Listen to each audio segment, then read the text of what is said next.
অসম আন্দোলনৰ শ্বহীদসকলৰ সোঁৱৰণত আমাৰ চৰকাৰে এটা বিশাল শ্বহীদ স্মাৰক বনাবলৈ সিদ্ধান্ত লৈছিলে।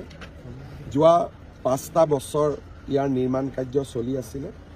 10 ডিচেম্বৰ তাৰিখে আমি এই শ্বহীদ স্মাৰকটো উদ্বোধন কৰিম। ইয়াতে আপোনালোকে দেখিছে যে এটা খুব ধুনীয়া টম্ব আছে, তাতে সকলো সময়তে শিখা জ্বলি থাকিব। ইয়াতে আমি মাল্যাৰ্পণ কৰিব পাৰিম। ভিতৰত শ্বহীদসকলৰ ফটোগ্ৰাফি থাকিব, প্ৰেয়াৰ ৰুম থাকিব আৰু চাৰিওফালে আমি ইয়াক এটা চাইকেলৰ যিসকলে ৰাতিপুৱা চাইকেল চলাব খোজে তাৰ কাৰণে এটা গোটেইটো চাইকেল ট্ৰেক বনাইছোঁ, যাতে ৰাতিপুৱা চাইকেল চলাব পাৰে। সাউণ্ড এণ্ড লাইট শ্ব' হ'ব, গেলাৰীত বহি চাব পাৰিব আৰু 500 মানুহে সভা কৰিব পৰা ইয়াত এটা অডিটৰিয়াম থাকিব, ফুড কোৰ্ট থাকিব আৰু লাইট এণ্ড চাউণ্ডটোৰ জৰিয়তে, লাইট এণ্ড চাউণ্ড শ্ব'ৰ জৰিয়তে অসম আন্দোলন আৰু অসমৰ বুৰঞ্জী সম্পৰ্কে ইয়াত আমি বৰ্ণনা কৰিম। আমাৰ ছাত্ৰ ছাত্ৰীসকলে আহি, ইভেন ডাঙৰ মানুহেও আহি এই গোটেই লাইট এণ্ড চাউণ্ড শ্ব'টো উপভোগ কৰিব পাৰিব।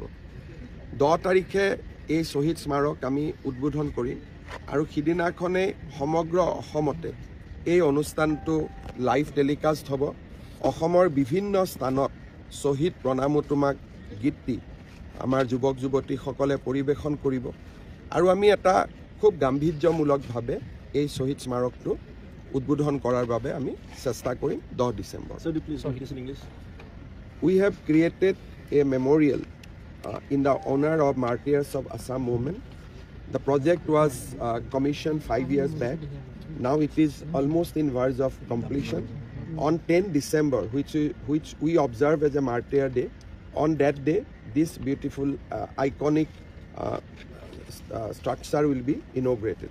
800 শ্বহীদৰ প্ৰতিমূৰ্তি আমি ইয়াতে ৰখাৰ ব্যৱস্থা কৰিছোঁ, কিন্তু এতিয়ালৈকে আমি 400 শ্বহীদৰহে ফটোগ্ৰাফ পাইছোঁ। বাকী সংগ্ৰহ কৰাৰ বাবে আমাৰ প্ৰচেষ্টা চলি থাকিব আৰু যদি সফল নহওঁগৈ তেতিয়াহ'লে তেওঁলোকৰ ঘৰৰ মানুহৰ লগত কথা পাতি আমি ফটোগ্ৰাফ অংকন কৰিব লাগিব আৰু তেওঁলোকৰ অনুমতি লৈ আমি সেইটোকে মানি ল'ব লাগিব। কিন্তু বৰ্তমান আমি একো কৰিব খোজা নাই।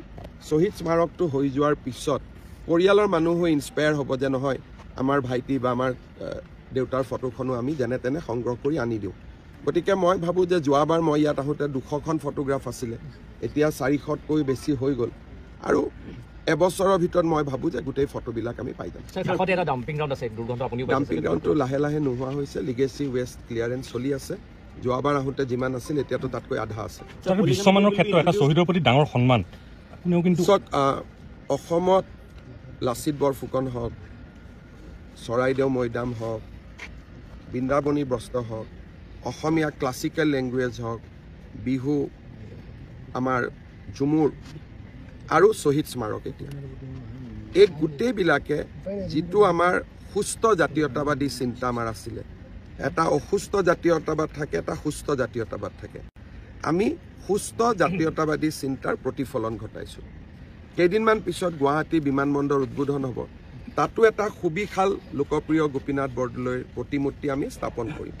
সেইধৰণে সতী ৰাধিকাৰ নামত ৰিভাৰ ফ্ৰণ্ট আৰু সতী সাধনীৰ নামতো আমি এনেকুৱা ধৰণে মেমৰিয়েল এটা বনোৱাৰ কাৰণে কাম আৰম্ভ কৰিব খুজিছোঁ। গতিকে অসমৰ জাতীয় জীৱনৰ সকলো সম্পদ, সকলো যি আমাৰ পুৰুষ মহিলা যিসকলে জাতিটোক মহিয়ান কৰি থৈ গৈছিলে, কনকলতাৰ নামত বিশ্ববিদ্যালয়, চুকাফাৰ নামত বিশ্ববিদ্যালয়, এই গোটেই কামবোৰ আমি 5 বছৰত নেৰা নেপৰাকৈ কৰিছোঁ আৰু আজি মানুহে সেইবিলাকক লৈ গৌৰৱ কৰিব পৰা হৈছে। স্যাৰ, বিৰোধী ঐক্যমঞ্চৰ যিহেতু তেওঁলোকে একত্ৰিত হৈছিলে, এতিয়া দেখিছোঁ অখিল গগৈ আৰু বাকীসকলৰ মাজত ফাট মেলিছে, বিভিন্ন মন্তব্য দিছে। অখিল গগৈয়ে কেইদিনমান আগতে অৰবিন্দ কেজৰিৱালক লগ কৰিলে। যোৱাকালি জুবিন গাৰ্গৰ জন্মদিনটোত তেওঁ গৈ শাৰদ পাৱাৰৰ লগত ৰাজনৈতিক আলোচনা কৰি আছিলে। এই গোটেইবিলাকে এটাই প্ৰমাণ কৰে যে তেওঁলোক চিৰিয়াছ পলিটিচিয়ান নহয়। য'ত যেনেকে যি পায়, চিৰিয়াছ নহয়, বোলে এইটো কাম কৰিলে বিজেপিৰ ভোটটো কমিব, তাতে জঁপিয়াই পৰে। সেইকাৰণে মানুহে তেওঁলোকক চিৰিয়াছলি নলয় আৰু খুব যিটো তুলুঙা বুলি কয়, এই গোটেই হোটেল লিলি, তাৰপিছত ক'লে গৈ বিহালীত আমি ধাবাত বহিম, হোটেল লিলি, অ'ত ত'ত তেওঁলোকক মানুহে বহুত মইতো নাভাবোঁ যে কোনোবাই তেওঁলোকক চিৰিয়াছলি লয়। আপুনি লণ্ডনৰ পৰা আহি পালে, তেওঁ কিন্তু ইয়াত কালি মই এটা কথা কৈছোঁ যে যেতিয়ালৈকে জুবিন গাৰ্গৰ ঘটনাটোক ৰাজনৈতিকৰণ কৰিব পৰা অৱস্থাত আছিল, তেওঁলোকে বুজা নাছিল যে আমি চাৰ্জশ্বিট দিম, আমি কঠোৰ হ'ম।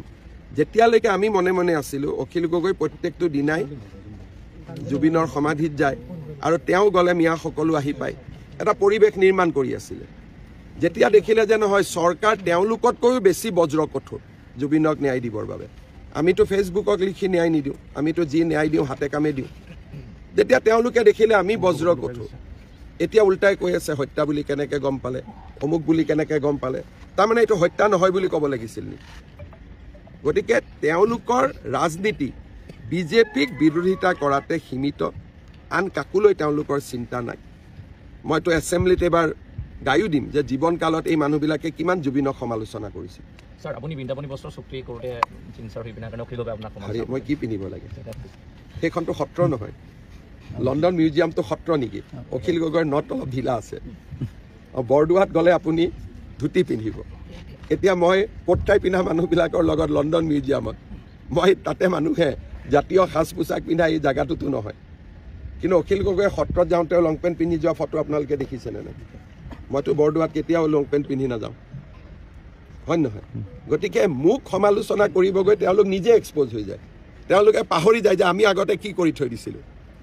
সঁচাকৈ নিমখ ঢলা মানুহ, সঁচাকৈ নিমখ ঢলা মানুহ। এই মানুহবিলাকৰ কোনো কেৰেক্টাৰ নাই। কিয় কেৰেক্টাৰ নাই? যে জীৱনকালত অসমৰ ময়ে এজন ৰাজনীতিবিদ যোনে নিৰন্তৰ কৈ আছিলোঁ যে জুবিন আমাৰ এটা জাতীয় সম্পদ। তেতিয়াতো অখিল গগৈ এদিনো কোৱা নাছিল। চব মৃত্যুৰ পিছত ৰাতিৰ ভিতৰতে অনুৰাগী হৈ পৰা এটা ব্যৱস্থা। আৰু চবচে মই দুখ পাওঁ যেতিয়া আমাৰ বুদ্ধিজীৱীসকলেও কয় জানানে মদ খাই যাব দিয়ক। আমাৰ ৰীতা চৌধুৰীৰ দৰে বাইদেউ জানো মদ খোৱাটো এক ফেচবুক পোষ্টটো দেখিব। কিন্তু এতিয়া ইনকুৱাৰীত কি ওলাইছে যে জুবিনে মদ খাব বিচৰা নাছিল, জুবিনক মদ খুওৱা হৈছিল আৰু মদ খুৱাইয়ে জুবিনক হত্যা কৰা হৈছিল। এইটো আমাৰ তদন্তত প্ৰকাশ পাইছে। এতিয়াতো তদন্তত লুকাবলগীয়া একো নাই, আমি গৃহ মন্ত্ৰালয়ৰ কাগজো দিলোঁ, এপ্ৰুভেলো আহিলে। গতিকে যোনে যিসকল বুদ্ধিজীৱীয়ে জুবিনক মদৰ লগত তুলনা কৰিছিল তেওঁলোকে অসমৰ ৰাইজৰ লগত ক্ষমা খুজিব লাগে। যদি ভূপেন হাজৰিকাক অসমৰ নতুন প্ৰজন্মই গানেৰে চিনি পায়, মানুহে মানুহৰ বাবেৰে চিনি পায়, যদি ভূপেন হাজৰিকাক শ্বহীদ প্ৰণামো তোমাকে দি চিনি পাব, কি জুবিনক মদেদি চিনি পাব? জুবিনক চাধাৰ টেমা দি চিনি পাব? এইটো কি জুবিনৰ প্ৰতি ন্যায় হ'ব নেকি? ৩৮,০০০ গান নোহোৱা হৈ গ'ল, জুবিনে গোৱা সুন্দৰ বৰগীতবিলাক নোহোৱা হৈ গ'ল, জুবিনে গোৱা বিহুবিলাক নোহোৱা হৈ গ'ল। জুবিন মানে কি থাকিল যে জুবিনৰ সমাধিত গৈ মদ ঢালক। চাৰ্জশ্বিট দিয়াৰ পিছত যোনে জুবিনৰ সমাধিত মদ ঢালিব তাক মই 100% এৰেষ্ট কৰিম।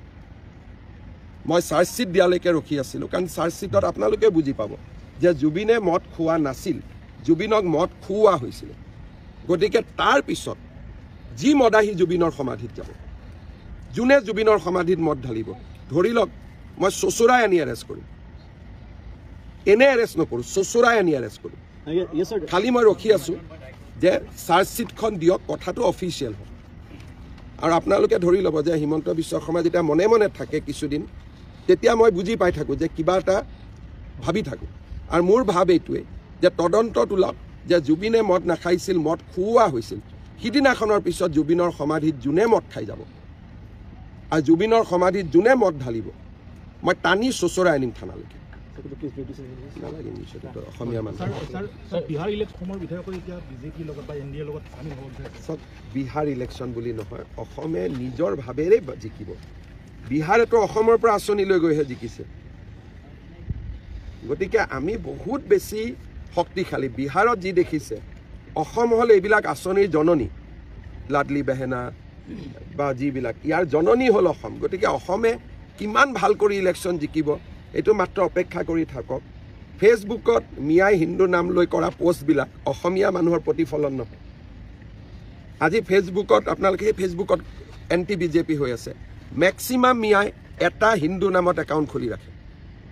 মিয়াই প্ৰত্যেক মিয়াৰে ৫টা-৬টা হিন্দু নামত একাউণ্ট আছে, মই চব জানো। আৰু সেইকাৰণে মই কওঁ যে ফেচবুকখন দেখিলে বেলেগ লাগে। কোনোতো আপত্তি নাই ন, তেওঁলোকৰতো ডকুমেণ্টছ ভিৱা কৰি বেংকৰ পৰা ইমান টকা উলিয়াই লয়। আধাৰৰ পৰা চবেইতো ডুপ্লিকেট তেওঁলোকে নিজক হিন্দু বনাই হিন্দু ছোৱালীকে বিয়া কৰাই লৈ ফেচবুক একাউণ্টটো সৰু কথা হৈ গ'ল না তেওঁলোকে মানুহৰ আগত ৰাহুল ৰাহুল ৰাহুল কৈ থাকে ছোৱালীজনী বিয়া হোৱাৰ দিনা গম পাই যে ৰাহুল আলী গতিকে তেনেকৈতো চলি আছে সেইকাৰণে মই এটাই কথা কৈছোঁ যে কেতিয়াও জুবিনক মদৰ লগত তুলনা কৰিব নাপায় ৩৮,০০০ গান আছে ইমান ডাঙৰ সাহিত্য সংস্কৃতিলৈ অৱদান আৰু নাই এতিয়া মদাহীসকলে ৰাতি গৈ 1 বজাত জুবিনক ন্যায় দিয়ক চিঞৰি থাকে মোৰ মনটো কিমান বেয়া হয় মই নিজে বুজাব নোৱাৰোঁ কাৰণ জুবিন তেওঁলোকৰ সম্পত্তি নহয় জুবিন অসমৰ মানুহৰ সম্পত্তি দালি নালাগে চাউল নালাগে চবেই দালি লৈ ল'লে চবেই চাউল উঠাই ল'লে যিসকল মিয়াই জুবিনৰ সমাধিত চিঞৰি আছিল আমাক দালি নালাগে চাউল নালাগে চবেই চাউল ল'লে 100% দালি নিমখ চেনি ল'লে 90% 86 হ'ল আজিলৈকে